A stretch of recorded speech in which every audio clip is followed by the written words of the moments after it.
మన VVIT university, absolute discipline, absolute education. Right, Muharram సందర్భంగా మచిలీపట్నం కోనేరు సెంటర్లో ముస్లిం సోదరులు భారీ ఎత్తున చెస్ట్ బీటింగ్ నిర్వహించారు. ఈ కార్యక్రమంలో మంత్రి కొల్లు రవీంద్ర పాల్గొన్నారు. కర్బాలా అమరవీరుల త్యాగాలను స్మరించుకోవటమే మొహరం విశిష్టత అని మంత్రి కొల్లు రవీంద్ర అన్నారు. హైదరాబాద్ తర్వాత మచిలీపట్నంలోనే ఈ తరహా చెస్ట్ బీటింగ్ కార్యక్రమం నిర్వహిస్తున్నట్టు మంత్రి తెలిపారు.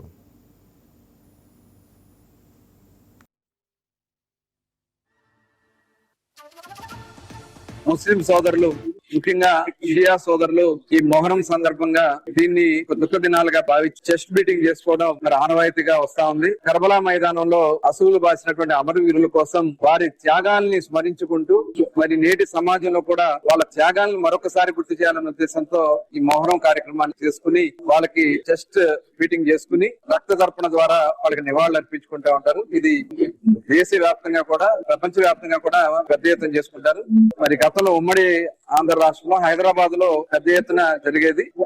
రాష్ట్ర విభజన జరిగిన తర్వాత మరి ఈ రోజు మన మచిలీపట్నంలో దీనికి పెద్ద ఎత్తున మరి ఈ కార్యక్రమాలు చేసుకున్నారు. దాదాపు 41 రోజులు ఈ కార్యక్రమం ఉంటది. ఈ రోజు మొహరం సందర్భంగా మరి వాళ్ళు ఈ కోనేరు సెంటర్ లో ఇక్కడ చెస్ట్ బీట్ చేసుకుని నివాళులు అర్పించుకుంటారు. దానికి తగ్గట్టుగా ప్రభుత్వ పరంగా అన్ని ఏర్పాట్లు కూడా చేయడం జరిగింది. ప్రధానంగా ఇక్కడ ఇంకా మెడికల్ క్యాంపులు కూడా ఏర్పాటు చేసి ఎక్కడ కూడా ఎవరికి ఇబ్బంది రాకుండా ORS ప్యాకెట్స్ కానీ, విటమిన్ టాబ్లెట్స్ కానీ అన్ని రకాల ఫెసిలిటీస్ డాక్టర్స్ కూడా ఇక్కడే అవైలబిలిటీగా ఉంచడం జరిగింది.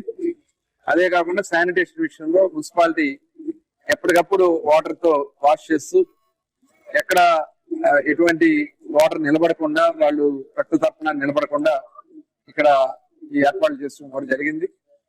మరి అధికారులు అందరూ కూడా ఎక్కడే ఉండి ఇన్ని కూడా పర్యవేక్షిస్తా ఉన్నారు.